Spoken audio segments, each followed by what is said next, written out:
Mbahaye ikaze mbabwira ntimugubwe neza bakunzi ba Rwanda Mood TV aho muherereye hose mu majyaruguru y'u Rwanda, mu majyepfo y'u Rwanda, mu burengerazuba bw'u Rwanda ndetse no mu burasirazuba bw'u Rwanda n'umujyi wa Kigali mu Rwanda.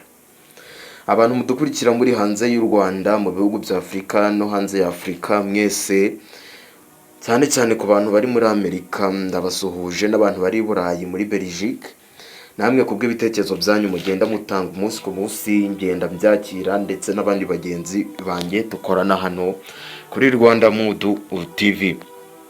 Uyu munsi rero ku itariki 11 z'ukwezi kwa gatanu 2025 ku munsi wo ku cyumweru, bamwe barimo kujya gusenga, abandi ntabwo bagiyeyo kubera ko basenze ku munsi w'ejo ari abadivantiste b'umunsi wa karindwi. Hari n'abasilamu bagiyeyo ku wa gatanu, gusa hari n'abatabona umwanya wo kujya gusenga bitewe n'akazi bakora, ndetse hari n'abatajya gusenga bitewe n'uko ari abapagani. Mwese ndabakiriye, gusa nizera ko muri hose muba muri kumwe n'uburinzi bw'Imana. Muri iki gitondo rero tugiye kurebera hamwe impamvu muzi y'ifungwa rya Grace Room Ministries na nyirayo Julienne Kabanda Pasiteri. Tugiye kurebera hamwe ingingo nazanye nikuriye mo indani mu ngingo za leta, icyo itorero ritegekwa n'amategeko Grace Room Ministries yishe, n'ingingo nyinshi zigiye zitandukanye. Ngiye nabazaniye inyandiko y'ibiteganwa na leta kugira ngo mwumve intandaro y'ibyo byose mbabwiye, haba ifungwa rya Grace Room Ministries na nyirayo, kugira ngo mubashe kuba mwabyumva mu bisobanukirwe.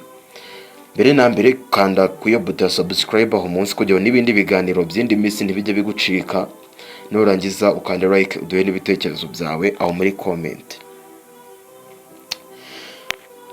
Reka dutangire. Ubundi buri wa kabiri na buri wa kane guhera saa 11 z'umugoroba, abantu baba ari urujya n'uruza berekeje i Nyarutarama ahakorera Grace Room Ministries bagiye gusenga. Ku cyumweru nabwo bikaba ari uko guhera saa 9 z'amanywa.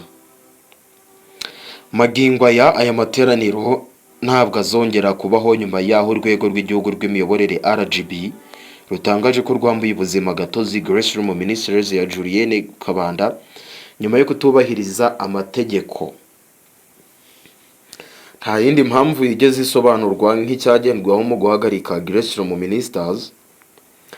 Gusa amakuru Rwanda Mood TV ifite ahamya ko byatewe n'uburyo yakoraga byari bihabanye n'ibyo yemerewe gukora mu mategeko ateganwa na leta n'ikigo cy'umuyoborere RGB.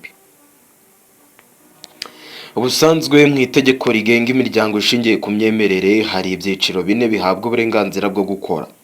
Muri ibyo byiciro itorero ni ryo risabwa ibintu byinshi birimo inyubako, imikono y'abantu 1000 n'ibindi. Ikindi cyiciro ni cyitwa ministeriya cyangwa se ministry, ari naho Grace Room ibarizwa. Ministeriya iba ishamikiye ku nsengero ariko igakora ibikorwa by'iterambere. Urugero ni nka Communauté Biblique au Rwanda. Ministeriya ishamikiye ku madini atandukanye ariko inshingano zayo no kwigisha Bibiliya, ntabwo ari ugusenga. N'izindi ministeriya zijyaho itegeko rizisaba gutanga urusengero zishamikiyeho. Ziba zikora nk'ishami rishinzwe ibikorwa by'iterambere by'itorero. Ubirebye mu buzima busanzwe ni nko kuwagira ministeri ukagira n'ikigo cyishamikiyeho gishyira mu bikorwa ibyo ikora cyane, biganisha ku iterambere ry'igihugu n'abaturage muri rusange. Amakuru Rwanda Mood TV ifite nuko ubwo Grace Room yasabaga ibyangombwa yiyandikishije nka ministeriya, kandi uburenganzira ihabwa ntiharimo gusenga. Iyo yabirenzeho itangira gukora ibikorwa by'amateraniro kandi atari byo yagenewe gukora. Pasiteri Julienne Kabanda mu mategeko ntabwo ari mu nzego z'ubuyobozi bwa Grace Room Ministries. Ubuyobozi bw'iyi ministeri yabuhagarariwe na Kabanda Stanley, umugabo wa Julienne Kabanda. Uyu Kabanda Stanley afite itorero ryitwa Jubilee Revival Assembly. Mu gusaba ibyangombwa bya Grace Room niryo byari itorero bigaragara ko ishamikiyeho. Grace Room yari ishamikiye kuri Jubilee Revival Assembly. Nibwo mu gusaba ibyangombwa bya Grace Room n'iri torero rya Jubilee Revival Assembly niryo Grace Room bigaragara ko yari ishamikiyeho. Itegeko rihana ryihanukiriye abakora mu buryo butandukanye n'ibyo bari bemerewe gukurikiza. Icyo ni kimwe mu byabaye kuri Grace Room na nyirayo. Grace Room Ministries yagezeho ibatizwa kandi itabyemerewe. Iyo ni ingingo ya mbere, kuko ku itariki ya mbere z'ukwa gatanu abayoboke 500 ba Grace Room Ministries babatirijwe mu mazi menshi mu gikorwa cyabereye kuri Tennis Club mu Rugunga. Uyu mubatizo usibye kuba warakozwe n'abantu batabifitiye uburenganzira, wanakozwe mu buryo bunyuranyije n'amategeko, kuko ku itariki 7 z'ukwezi kwa gatatu 2025 RGB yari yarashyize hanze amabwiriza asaba amatorero ko abashaka kubatiza bajya babikorera ahari insengero zabo, kugira ngo bikureho ibikorwa byari bisanzwe bikorwa byaho abantu bajya kubatirizwa mu bishanga, mu migezi n'ahandi hashobora gushyira ubuzima bw'abaturage mu kaga. Inyigisho za Grace Room nazo ntizivugwaho rumwe.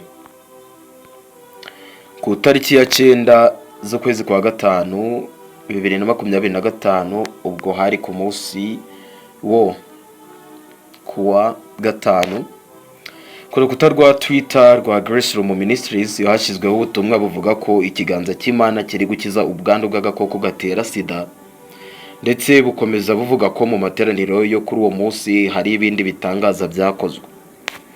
Ubwo butumwa bukomeza kuvuga ko hari ikitangaza cy'umugore utarigeze kandagira mu ishuri na rimwe, ariko bitunguranye umwuka w'Imana umwigisha gusoma, kwandika n'ibindi. Hari amakuru avuga ko zimwe mu nyigisho zatangirwaga muri Grace Room Ministries zihabanye n'ibyo leta yifuza ko byigishwa, kuko icyo ishaka mu madini ari ukwigisha abantu mu buryo bubafasha kwiteza imbere. Pastor Julienne Kabanda amaze kugwiza igikundiro mu basengera muri Grace Room Ministries. Grace Room Ministries yakoreraga amateraniro i Nyarutarama mu mujyi wa Kigali, gusa ntabwo bizongera kuba ukundi kuko ikigo cy'igihugu cy'imiyoborere RGB cyamaze guhagarika iyi Grace Room Ministries na nyirayo hafunzwe. Ndizera ko musomewe iby'amategeko ya leta ateganya. Ese mukande subscribe kugira ngo nandi makuru ari buze gusohoka tabacika, mukande like, nimurangiza mwandike ibitekerezo byanyu munsi ngo ese mukurikije ibyo musomewe iby'amategeko ya leta ateganya, murumva koko ibyo by'amategeko bishe agomba kuyahanirwa ku kigero kingana gute, cyangwa se ni kimwifuza ko cyakorwa?